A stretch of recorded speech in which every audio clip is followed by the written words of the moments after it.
一个从养马家族的逆天改命史。接下来一口气带您听完长达698年的秦国结束诸国纷争局面，最终扫平战国六雄，统一天下，建立大秦帝国，堪称经世逆袭，天下诸侯皆出王风。然天命流转，水主沉浮。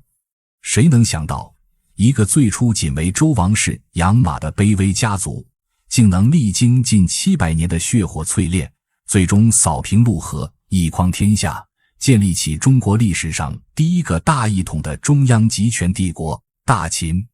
这绝非偶然的幸运，而是一部充满谋略、血泪、坚韧与变革的惊世逆袭史诗。让我们拨开历史的烽烟，一口气看完这波澜壮阔的698年秦国奋斗史。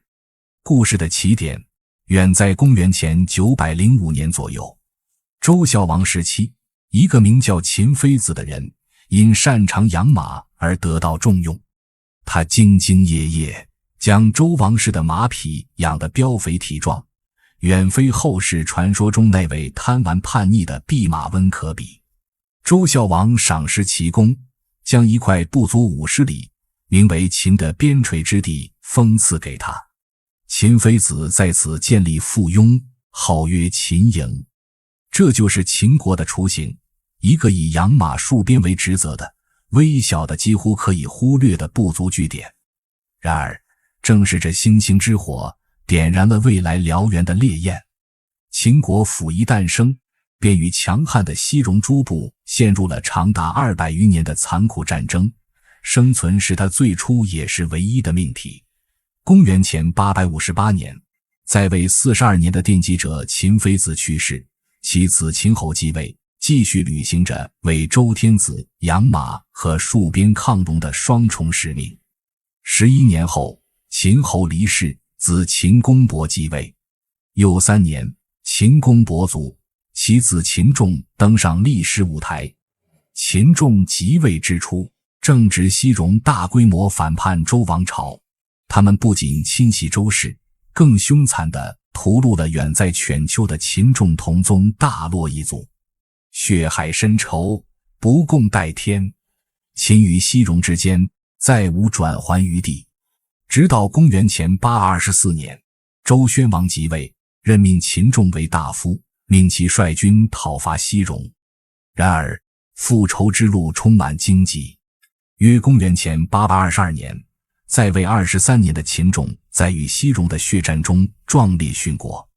其子嬴齐继位，西戎趁势大举进攻，秦国遭遇灭顶之灾，族人几乎被屠杀殆尽，仅剩下包括秦庄公在内的5人侥幸逃脱，被迫逃回祖先故地秦，向周宣王泣血求援。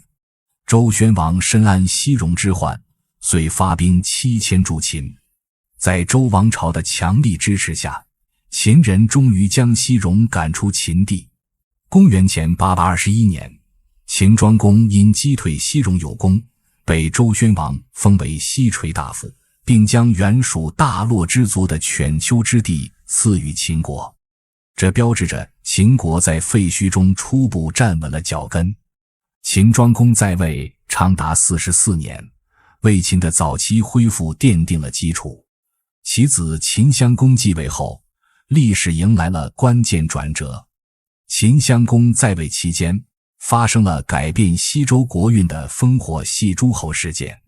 公元前771年，犬戎攻破西周都城镐京，杀周幽王。秦襄公审时度势，率兵奋力救周，并成功护送周平王东迁洛邑。这份秦王护驾之功价值连城。公元前770年，周平王正式册封秦襄公为诸侯，赐予他岐山以西被犬戎占据的土地，并允诺：戎无道，侵夺我齐封之地，秦能攻逐戎，即有其地。秦襄公由此成为秦国历史上第一位被周天子正式承认的诸侯国君。秦国也终于名正言顺地跻身于诸侯国之列，开启了崭新的发展阶段。然而，周平王开出的是一张空头支票，其封之地尚在犬戎之手。秦襄公深知，唯有武力才能兑现这份承诺。他毕其一生都在与犬戎作战，不幸在公元前766年，即位仅12年，便在讨伐西戎的征途中机智而没。其子秦文公继位，他是一位建设者，营建诚意，制定刑法，使载出有时以济世，民多化者，引导百姓从事农耕，并主持了重要的祭祀活动，为秦国积累了早期的治理经验。秦文公在位50年，奠定了秦国早期发展的制度与文化基石。秦文公之后，其孙嬴立继位。秦献公时期，秦国继续向西拓展，迁都平阳，攻灭西戎小国伯戎，并击败了芮国，展现了积极的扩张态势。然而，秦献公去世后，秦国陷入了短暂的内乱。本应继位的太子嬴说被权臣伏季、威累、三父等人废黜，改立年仅5岁的嬴曼。伏季与三父一武一文，把持朝政。6年后，权臣们又杀害了秦楚子，重新迎立嬴说即位，是为秦武公。秦武公绝非庸主，他辅义亲政，便以雷霆手段铲除伏季、三父等权臣，夺回大权。随后，他展现了强大的武力，吞并了小国季戎、归戎、杜国、郑国等周边部族和小国，势力范围首次扩展到关中渭水流域，秦国实力显著增强。秦武公去世时，开创了一个极其残酷的先例，用66名活人殉葬。这标志着秦国殉葬制度的兴起，也反映了当时社会的野蛮一面。秦武公死后，其弟嬴家秦德公继位。此时，东方的晋国开始崛起，秦晋两大势力在黄河西岸的碰撞初露端倪，矛盾逐渐加剧。秦德公在位仅2年便去世，其子嬴田、秦宣公继位。秦宣公时期，晋国数次入侵秦国边境，忍无可忍之下，秦宣公毅然向晋国开战，并在河阳取得胜利。自此，秦晋之间长达数百年的争霸拉锯战正式拉开序幕，你来我往，成为常态。秦宣公在位12年后去世，其弟嬴在、秦成公继位。秦成公在位仅4年，无甚建树。随后，其弟嬴任好、秦穆公登上了历史舞台，秦国迎来了春秋时期的第一个高光时刻。秦穆公是秦国历史上具有雄才大略的君主，他深知人才的重要性，广泛招贤纳士。听闻百里奚贤能，竟用5张黑色公羊皮从楚国将其赎回，成就五谷大夫的千古佳话。百里奚又推荐好友简书，二人成为秦穆公的左膀右臂。著名的相马大师伯乐、九方高也纷纷投奔秦国。秦穆公励精图治，加强国内发展，国力蒸蒸日上。对外，他东向与强大的晋国争霸，通过泛舟之役援助晋国饥荒，赢得道义，又在韩元之战中俘虏了背信弃义的晋惠公，虽因政治考虑最终将其释放，但极大地震慑了晋国。同时，他坚定不移地执行西晋战略，任用游鱼等谋士，先后攻灭或征服了西戎12国，10载遂罢西戎，将秦国疆域向西拓展了上千里。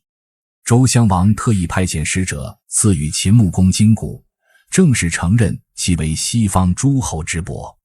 秦穆公因此跻身春秋5霸之列，秦国声威达到空前高度。然而，盛极而衰的阴影开始显现。秦穆公去世后，前621年，其子嬴婴、秦康公继位，前620至609年。秦康公时期，秦晋关系持续紧张，爆发了灵狐之战、彭衙之战等一系列冲突。秦国虽偶有小胜，但整体败多胜少，国力在连年战争中损耗，逐渐从秦穆公时期的西戎霸主地位滑向衰落。秦康公在位12年后去世，其子嬴道、秦共公继位，前608至604年。著名的《吕氏春秋》中提到的昔者秦穆公师百里奚，公孙之而霸；秦康公用孟明而强，秦景公用游鱼而霸。其中的秦三公即指秦穆公、秦康公、秦共公三人。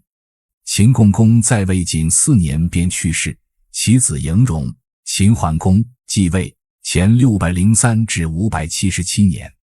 秦桓公在位后期，意图背弃与晋国的灵狐之盟，图谋伐晋。结果晋国联合齐、鲁、宋、魏、郑、曹、朱、滕等诸侯国大举伐秦，在麻遂大败秦军。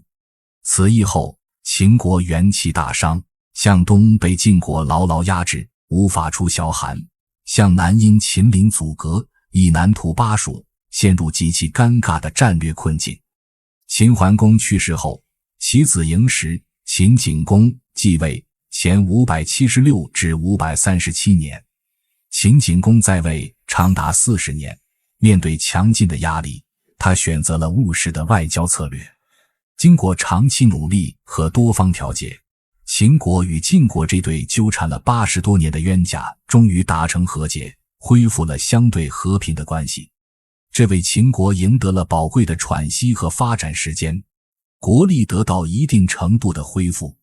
秦景公去世后，其子嬴吉、秦哀公继位，前536至501年。秦哀公时期，南方的吴国在孙武、伍子胥的率领下崛起，于公元前506年攻破楚国郢都。楚国危在旦夕，申包胥哭秦庭7日7夜，感动了秦哀公。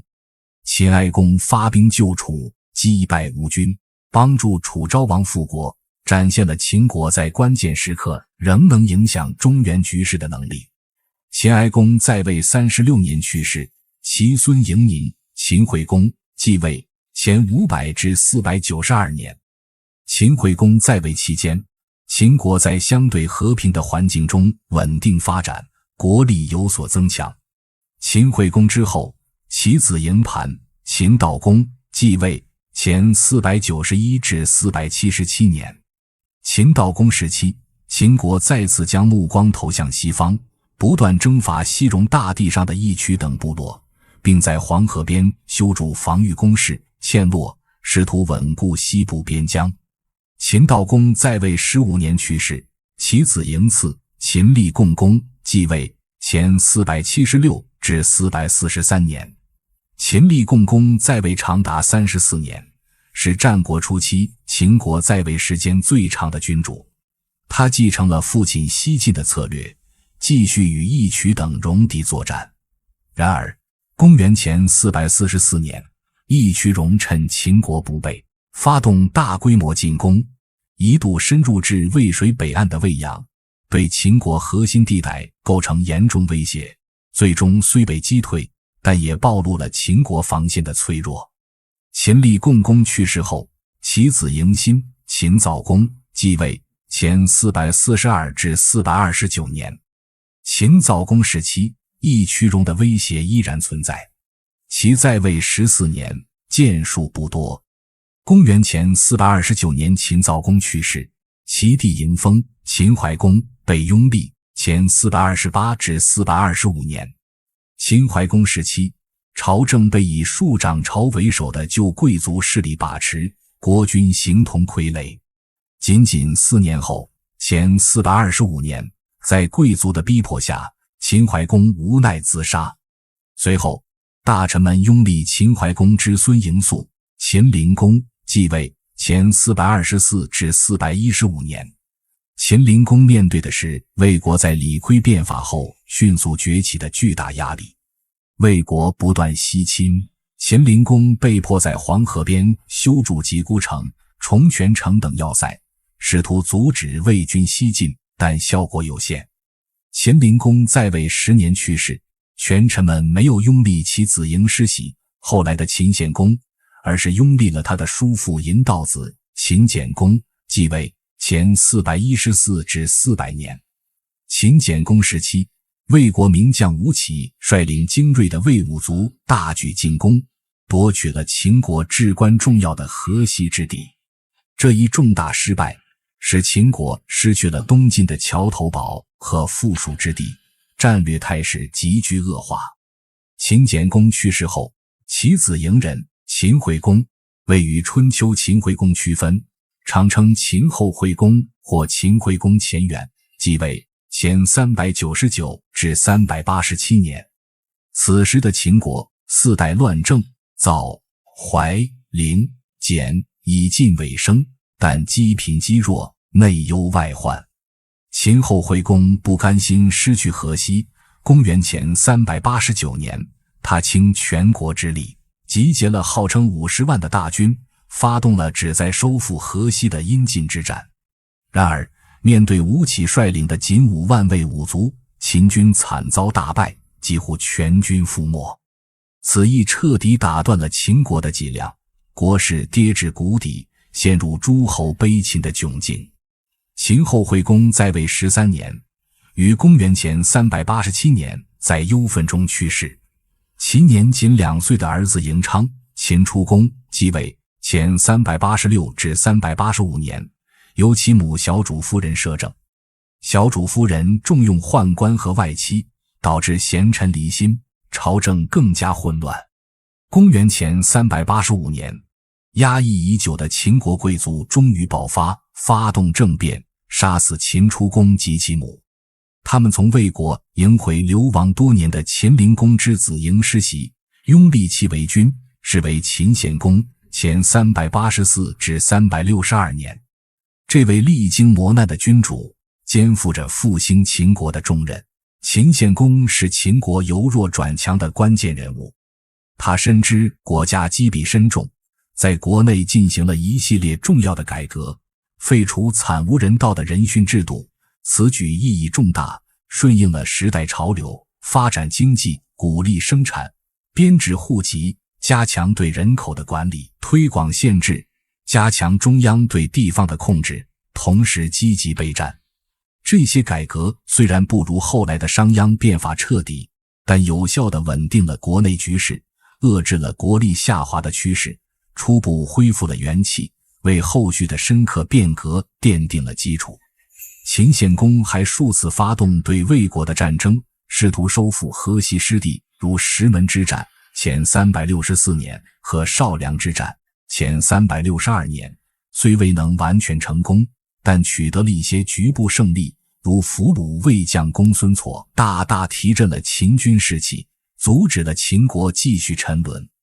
公元前362年，秦献公在少梁之战后不久去世，其子嬴去梁秦孝公继位前361至338年。秦孝公即位之初，内外形势依然严峻，魏、赵两国趁其新力联合攻秦，秦军战败。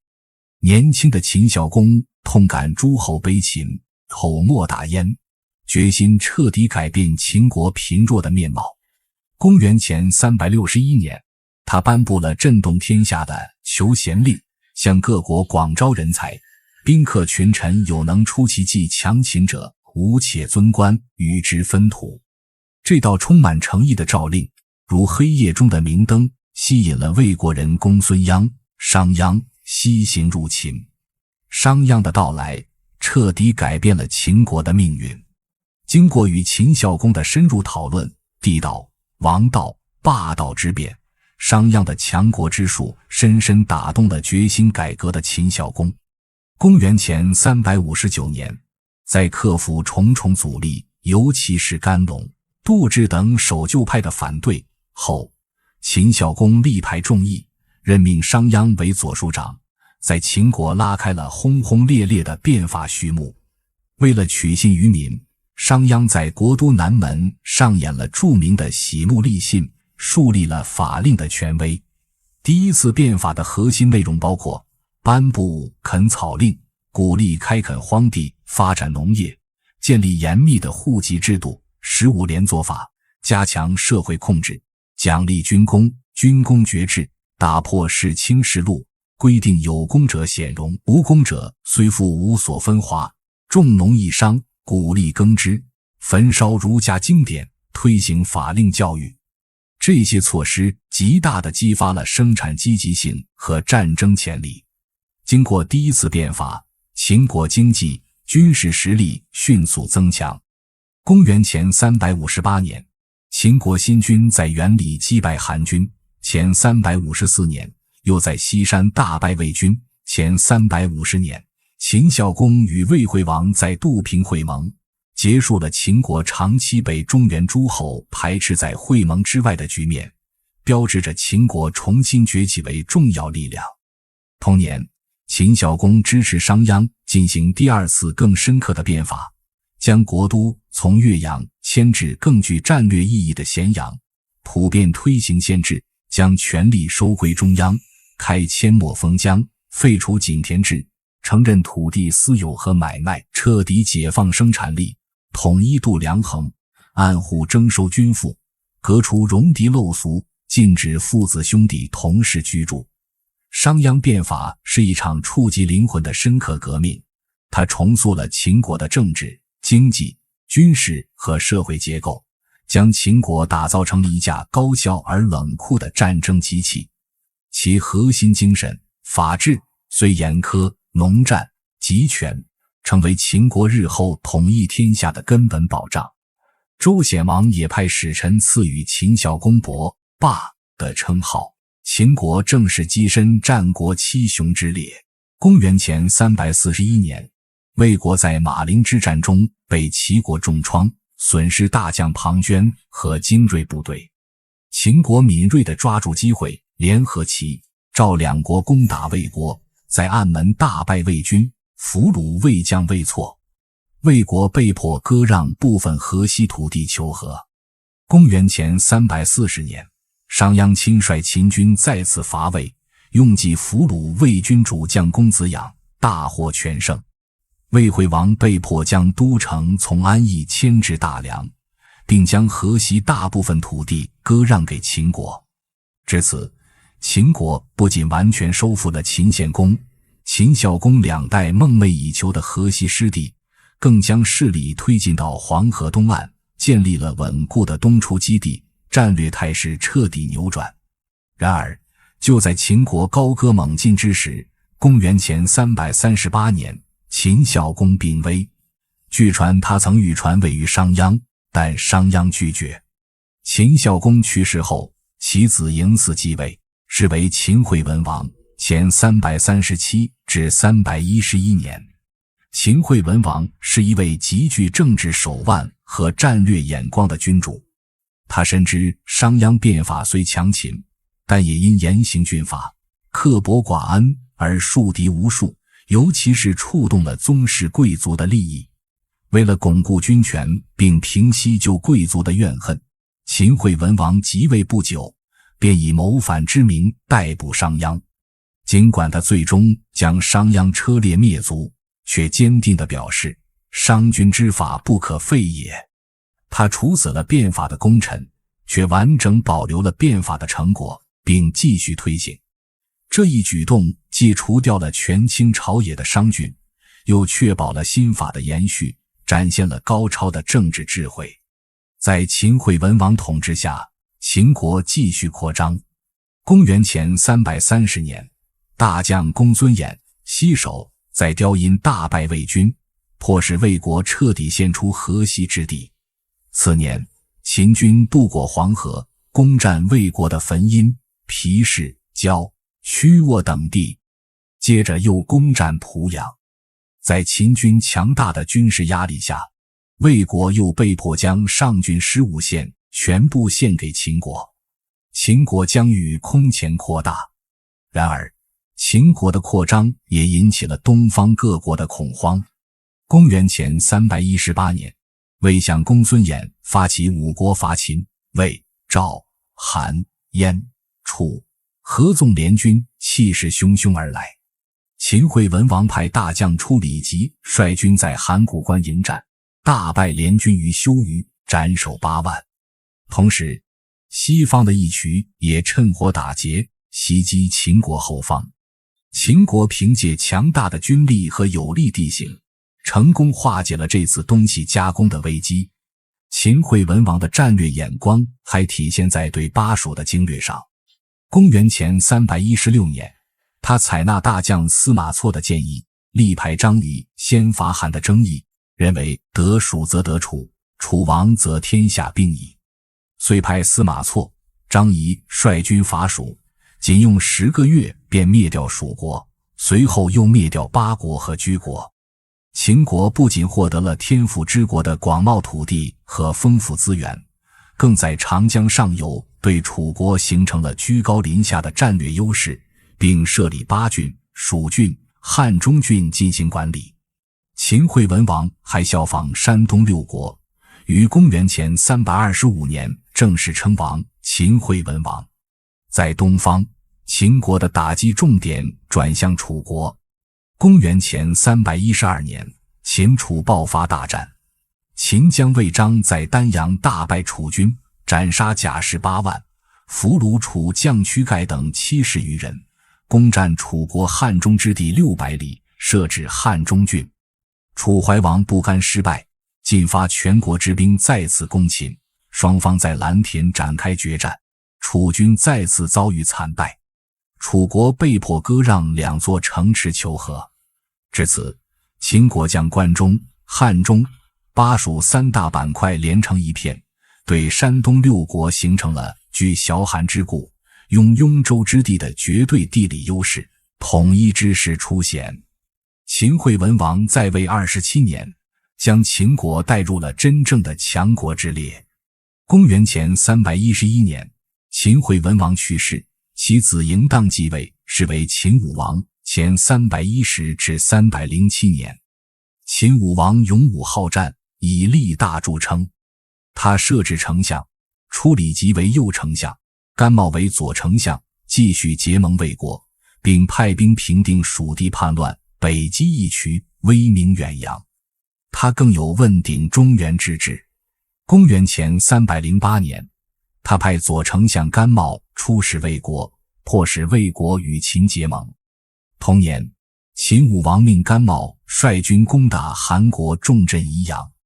经过艰苦鏖战，次年前307年，终于攻克宜阳，斩首6万，打开了通往中原的门户。秦武王亲至宜阳，并进入周王姬洛邑、洛阳，欲举象征王权的龙纹赤鼎以彰显武力。不幸的是，在举鼎时，大鼎脱手，砸断胫骨，当晚便气绝身亡，年仅23岁。这位雄心勃勃的君主壮志未酬。武王无子，其弟嬴稷在赵武灵王和其母宣太后芈八子得支持下继位，是为秦昭襄王，前306至251年。由于新君年幼，其母宣太后和舅父魏冉、穰侯长期主政，秦国进入了一个新的扩张高峰。秦昭襄王在位长达56年，是秦国历史上在位时间最长的君主，也是秦国统一大业实际奠基者。早期，在宣太后和魏冉的运筹下，秦国采取灵活的外交和军事策略，先与楚国结盟，前304年黄棘之盟，秦归还楚国上庸，后又利用其魏韩3国攻楚之机，前303年以救楚为名，出兵攻占魏国蒲坂、晋阳、丰陵等地。前301年，秦又联合齐、魏、韩大举攻楚，在重丘大败楚军，杀楚将唐妹。秦国还持续打击韩国，攻占襄城。秦昭襄王亲政后，尤其是任用战神白起，秦国的战争机器开动到了极致。公元前293年，韩魏联军攻秦，秦昭襄王任命白起为将，在伊阙展开决战。白起避实击虚，全歼韩魏联军24万，俘虏韩将公孙喜，史称伊阙之战。此役后，魏国割让河东400里，韩国割让五燧地200里给秦。秦军锋芒无人可挡。公元前289年，白起与司马错联手攻魏，兵锋直指芷城，连拔魏国大小城邑61座。魏国被迫割让安邑、旧都及河内部分土地求和。秦国将目光投向东方强齐。前285年，秦将蒙骜攻齐，夺9城。次年，前284年，在燕姜乐毅的协调下，秦与赵、韩、魏、燕组成5国联军，大举伐齐，攻占齐国70余城，齐国几乎灭亡，仅剩莒和即墨2城，从此一蹶不振。秦国趁机又攻魏，前283年攻占安城，兵锋直抵魏都大梁城下。前281年，白起攻赵，占3城，斩首2万。同年，司马错攻楚，夺取黔中郡，楚国被迫割让汉水以北及上庸之地求和，对楚国的致命打击接踵而至。前279年，白起再次攻楚，连克燕、邓、西陵。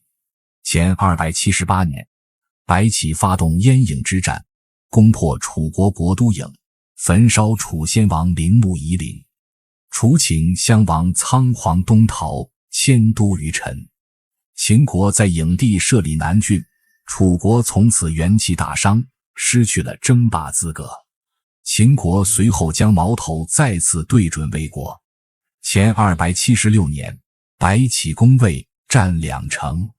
次年，前275年，魏冉攻魏，直逼大梁，魏国割温地8城求和。韩国派大将鲍渊救魏，被秦军大败，斩首4万。前274年，魏冉再攻魏，拔4城，斩首4万。前273年，赵、魏联军攻韩华阳，秦救韩，在华阳城下大败魏军，斩首13万，魏将芒瑁败逃。接着又败赵军，将2万赵军沉于黄河。魏国被迫割让南阳给秦求和，秦国东扩之势如破竹。然而，秦国的扩张并非一帆风顺。前269年，秦军围攻赵国豫宇，被赵国名将赵奢率军击败，史称豫宇之战。这给如日中天的秦军敲响了警钟。但秦国的恢复能力极强，前268年攻魏占淮，前265年攻赵占3城，前263年白起攻韩占南阳。最终，决定战国格局的终极决战在秦赵之间爆发，长平之战，前260至259年。起因是韩国上党郡守冯平不愿降秦，将上党献于赵国。秦昭襄王震怒，派左庶长王和率军攻赵。赵国名将廉颇采取坚壁清野、深沟高垒的防守策略，秦军久攻不下。秦相范雎使用反间计，散布谣言说廉颇欲降，赵括善战。赵孝成王仲基用纸上谈兵的赵括替换了老成持重的廉颇。秦昭襄王则秘密派遣白起为上将军，亲临前线指挥。白起诱敌深入，将赵括大军分割包围于长平。赵军断粮46天，突围无望，主将赵括战死，40余万赵军投降。白起认为赵族反复，非尽杀之，恐为乱，遂以欺诈手段，将除240名年幼者外的赵国降卒全部坑杀。这是中国古代战争史上规模最大、最惨烈的歼灭战。赵国精锐丧失殆尽，山东6国为之震恐。长平之战后，秦国继续施压。前259年，韩国割让元雍，赵国割让6城求和。前258年，秦军围攻赵国都城邯郸，赵国拼死抵抗，并向楚、魏求救。楚国派春申君黄歇，魏国派晋鄙率军救赵。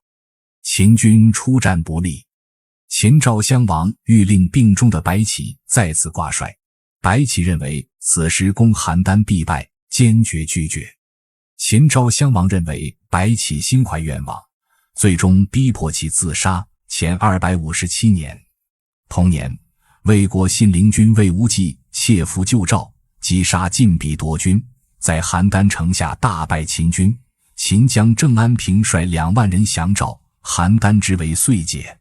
这是秦国在昭襄王后期遭受的一次重大挫折。然而，秦国的国力根基并未动摇。前256年，秦将营纠攻韩，占阳城，附属，斩首4万；又攻赵，夺20余县，斩首俘虏9万。这一系列胜利极大地震慑了已名存实亡的周王室。末代天子周赧王姬延惊恐万分，与燕、楚密谋，试图组织最后一次合纵攻秦。秦国立即派兵攻打西周国，西周军被迫亲赴秦国谢罪，将所辖36邑和3万人口全部献给秦国。同年，前256年，周赧王在忧惧中去世，且无子嗣，存在了800余年的周王朝，无论名义上还是事实上，在这一年宣告终结。前255年，秦国将西周文公、西周君流放到淡湖郡，西周公国灭亡。前254年，秦军攻魏，战吴城，魏国被迫臣服，成为秦国的属国。至此，秦昭襄王完成了其历史使命。公元前251年秋，这位在位56年，为秦国统一奠定最坚实基础的雄主在咸阳宫中去世，享年75岁。其子嬴柱，秦孝文王继位。秦孝文王前250年即位时已53岁。他下令大赦罪人，善待先王功臣，优待宗室贵族，试图营造一种宽仁的气氛。然而，历史没有给他太多时间。在为父亲秦昭襄王服丧期满，正式即位仅3天后，秦孝文王便突然暴毙而亡，死因成谜，终年54岁。同年，其子嬴异人，子楚，秦庄襄王继位，前249至247年。秦庄襄王早年曾在赵国为质，得其商人吕不韦倾力相助，才得以回国即位。他尊吕不韦为襄邦，封文信侯，委以国政。此时，苟延残喘的东周文公、东周君不自量力，竟与诸侯密谋伐秦。秦庄襄王获得情报，于公元前249年命吕不韦率军攻灭东周国，将东周军迁往阳人郡。至此，周王室最后的残余也被彻底铲除，存在了近800年的周朝完全灭亡。秦庄襄王在位5年后，于公元前247年5月病逝，年仅35岁。其子年仅13岁的嬴政继位，他就是后来威震千古的秦始皇，前246至210年在位。少年嬴政即位之初，尊吕不韦为仲父，国政大权实际上掌握在吕不韦和太后赵姬手中。赵姬与假宦官嫪毐私通，权势熏天。公元前238年，22岁的嬴政在雍城齐年宫举行官礼，正式亲政。嫪毐惧怕失败，发动叛乱，进攻齐年宫。嬴政果断调兵，迅速平定叛乱，逮捕嫪毐，将其车裂灭族，并幽禁太后。次年，前237年，嬴政以嫪毐事牵连吕不韦，免除其襄邦职务，将其放逐到巴蜀。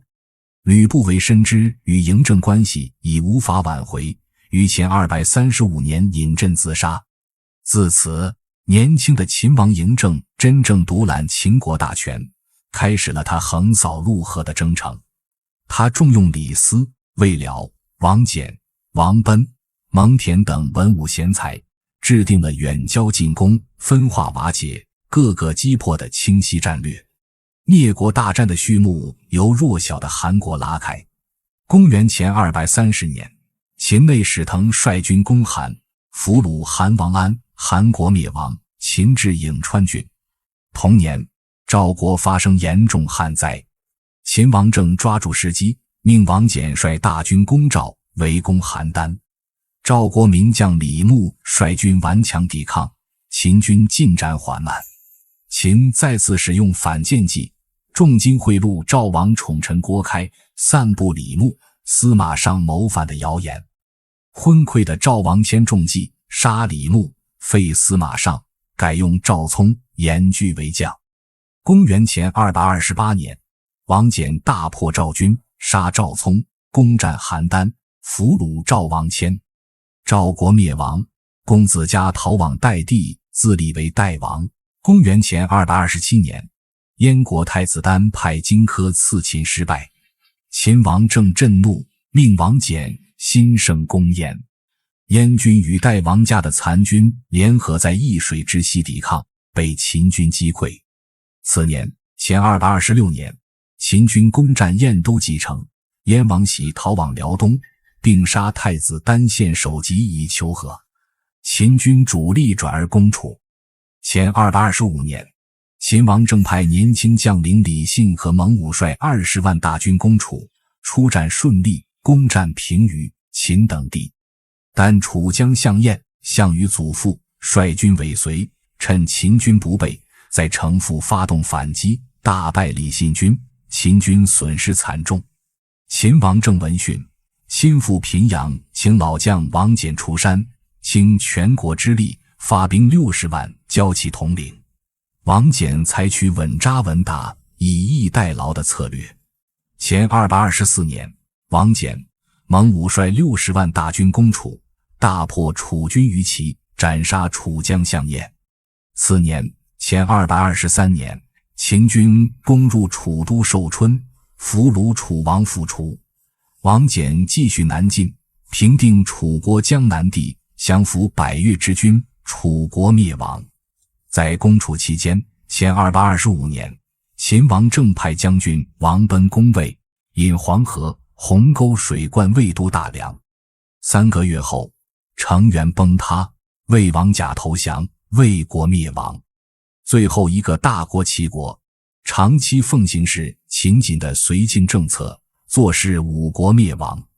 前221年，王贲率军从燕地南下攻齐，几乎未遇抵抗，便进入齐都临淄，俘虏齐王建，齐国灭亡。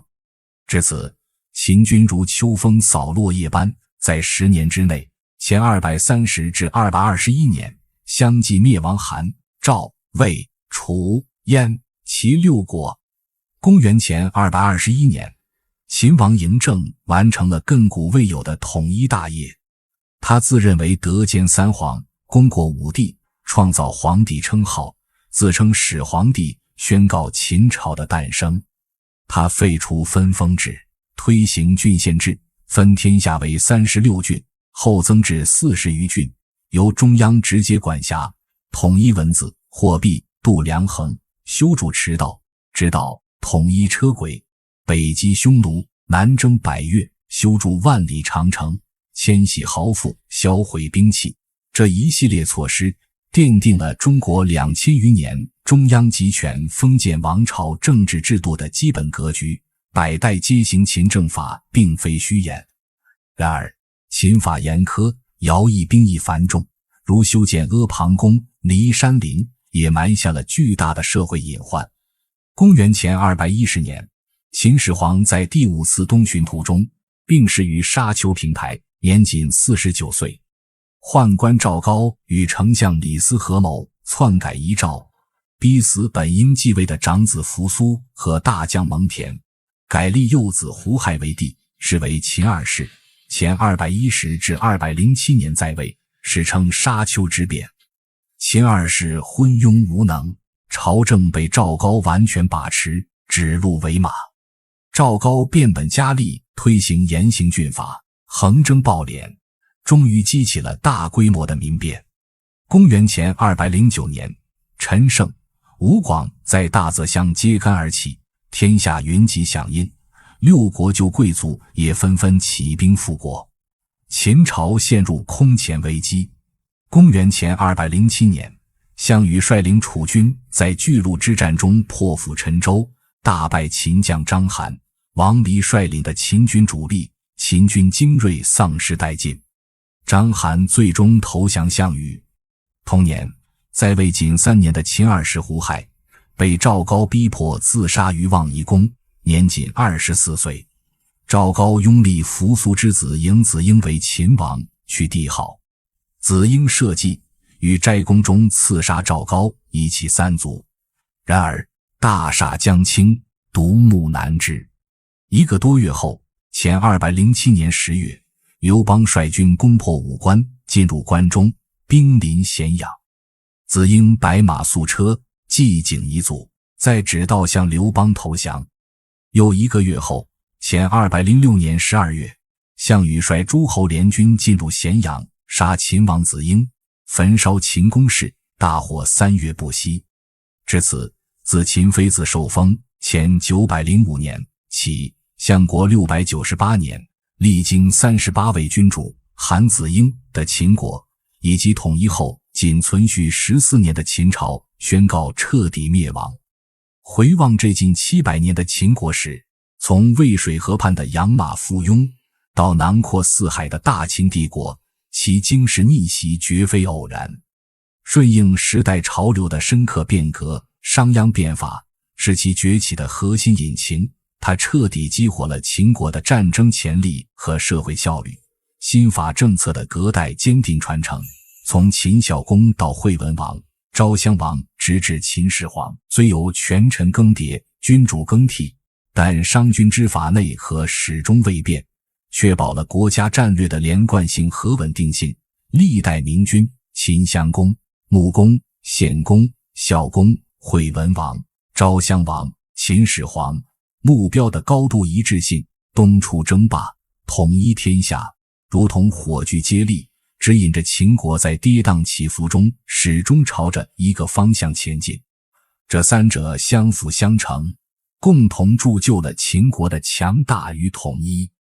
秦国的兴衰，尤其是其依靠严密的法度与高效的动员实现崛起，却又因严刑峻法、滥用民力而2世速亡的深刻教训，如同一面巨大的历史透镜，映照着治国理政的永恒命题：法治与仁政，集权与民生，进取与节制之间的复杂平衡。它不仅是中国古代政治智慧的宝库，其经验与教训对于现代社会生活的方方面面，国家治理、组织管理、战略执行、改革与传承，依然具有极其深远的借鉴意义，值得我们不断深思与研究。